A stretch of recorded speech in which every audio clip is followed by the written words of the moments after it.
Hi, my name's Phil. I'd like to talk about politics, and in this video I'd like to discuss Reform UK's claims that they now have more members than the Conservative Party. These are largely being presented by the news media as uncontroversial fact, but is it really this straightforward? Do Reform UK really have more members than the Conservatives? And details aside, what does it mean in a practical sense? But first, for daily political commentary, please hit the subscribe button so you don't miss out. So Reform UK claimed on Boxing Day that they had gone over 130,000 members. It's now apparently much more than over 140,000 members, and that they had more members than the Conservative Party. Now, there's been no independent verification of the number, so is it true? Well, in the literal sense, it's not at all true, and we know that for a fact because Reform UK has 3 members. The people who pay to be called Reform UK members are not actually members of a political party and therefore not members of Reform UK, which is registered as a political party because they have no membership rights. Really that simple. There are laws concerning political party memberships, and so you can't just randomly make up the conditions for someone being called a member. What Reform UK have are paid subscribers that they're calling members. However, the people paying want to consider themselves members, and Reform UK say that they are going to professionalise their party and have a real membership, which will have rights within the party. So although it is technically false to claim that Reform UK have more than 3 members, they do have lots of people who pay to be classed as members. So let's not split hairs. From this point on in the video, I'm going to refer to these subscribers as members because, after all, if Reform UK do reform themselves into a real political party, then they will be. And there's no reason to suppose their membership would shrink if they did so. In fact, actually, you would think it would grow further. So the question really is, are Reform UK's membership figures comparable with other parties, even given that Reform UK do not confer rights onto their paying members? There is another sense in which they're not quite comparable as well. So Reform UK charges a membership fee of £25 a year. I think it's £10 for children and teenage students. Now, that is sort of comparable to Labour's concessionary membership fees. But these fees apply to all Reform UK members. The standard membership rate for Labour is just under £70 a year. Plus, they generally encourage members with a bit more money to increase it by a discretionary amount. Like, I pay considerably more than that out of choice. The Conservatives have a much lower membership fee of £39 a year than Labour, but this is because they get most of their funding from very wealthy individuals who will cough up sometimes millions at a time. For example, they ran a scam, and scam, sorry, is the only word for it, whereby donors would be made Conservative Party Treasury for about, a year and a half. They would have to donate at least £3 million to the party during that time, and then when they resigned, they'd be gifted a seat in the House of Lords at the taxpayers' expense. And they did this for a lot of people. There's I think a good dozen people sitting in the House of Lords that got there by just coughing up money for the Conservative Party. And this was just one way in which they raised large sums of money from small but wealthy groups of individuals. Whereas, although Labour generate a decent amount from affiliated unions, they rely more on ordinary people to power the party, being unable to rely as much on those large individual donations. So in the past, I've often thought that the low membership fees for Conservatives is a bit of a sign that they don't really see members as being part of their campaign efforts, beyond needing someone to knock on doors and deliver leaflets.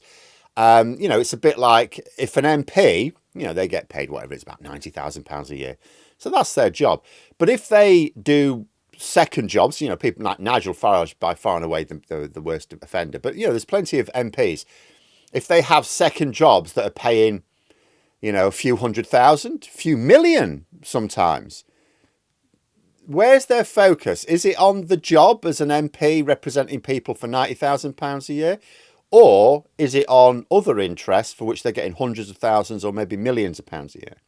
Same thing here. If you're not generating that much income from your members or just ordinary members of the public from donations, and it's mostly from a small number of very wealthy individuals like billionaires or people who are worth hundreds of millions, where are your focus really? And then you think to yourself, so Reform UK charge an even lower membership fee than the Conservatives. So it's easy to see why they'd be able to attract more people to sign up. If they had a higher membership fee, would their membership numbers be as high as they are now? But it also means the membership fee is a much smaller contributor to their funds than for other political parties. Because look at it this way. Reform UK, like all political parties, will generate funds from mainly three sources. The first is membership subs. The second is income generated from sales. So, they'll have merchandise, conferences and so on. So profits on the sale of like goods and services. And the third is individual donations, like mostly in terms of like the Conservative and Reform UK, you're talking about large donations from wealthy donors, sometimes running to millions. Now, if Reform UK are charging very low sums for membership, it's not because they're being altruistic. They need money in order to fund their campaigns. It means that they do not intend to raise their funds primarily from ordinary people. This means they're going to have to lean more heavily into either those merch sales or large donations from wealthy individuals. Basically, in whose interests are they acting? Ordinary people? In which case, why are they being used purely for membership statistics? Because that fee is very low. It's not like there's a standard fee and then a concessionary fee for the others. There's an even smaller fee for very young people, as I say, but all of the membership fees are incredibly low. This is because they just want people to sign up. They want these people to read their newsletters, spread their disinformation, make them think they're part of the group, so they will volunteer to knock on doors and deliver leaflets, which is, of course, the primary benefit for any political party having active members. But the fee being charged is really not going to cover much more than the cost of managing members, because there are costs associated with managing members. You need to hire venues to hold meetings and things like that. It'll certainly not generate campaign funds for Reform UK itself. So from that point of view, the membership fee may as well be zero. And what can members actually do? They have no role in selecting candidates. They have no role in anything Reform UK do. Now, don't get me wrong, I've spoken in the past about the dangers of letting members have too much say on things to do with your party, like policy, senior positions, for example.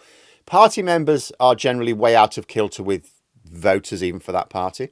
So if you give the members too much say in the operation of the party, and your party is unelectable. We've seen this with Labour and the Conservatives so many times by the members deciding, oh yeah, we should have that person as leader who turns out to be unelectable. But Reform UK members, if we're going to be generous enough to call them that, have no say at all in anything. They are paying to be the recipients of a newsletter that other organisations will just send out for free, to volunteer as a workforce which doesn't charge you, and to make your address and name publicly available. The cost will almost certainly just be used for hiring venues to hold meetings, pretty much it. Reform UK members are not funding the Reform UK campaign, unless they donate extra themselves. If you signed up for Reform UK for £25 a year, you're not funding their efforts. I don't know how much you think things cost, but even with the membership that Farage is boasting of, the money raised from memberships, not enough to fund anything. They've set the membership level low in order to just get as many members as possible, because they know that the mainstream media will provide them free advertising on a national scale. They know that multimillionaires and billionaires will bankroll their personal campaign. They just want to be able to claim they've got a lot of members in order to create a narrative about being people-powered. But they're really billionaire-powered, and it's the billionaires their policies are designed to benefit.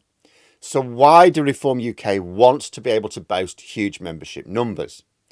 Because they're trying to claim two things. First, that they are the new party of the right wing, that they have replaced the Conservatives. Now, in terms of both vote share and especially representation at all levels of government, they are well short of the Conservatives. But by claiming they have more members, they are claiming they are establishing themselves as the main opposition. Second, they want to claim a narrative of representing ordinary people, which is way easier to do if you have more members.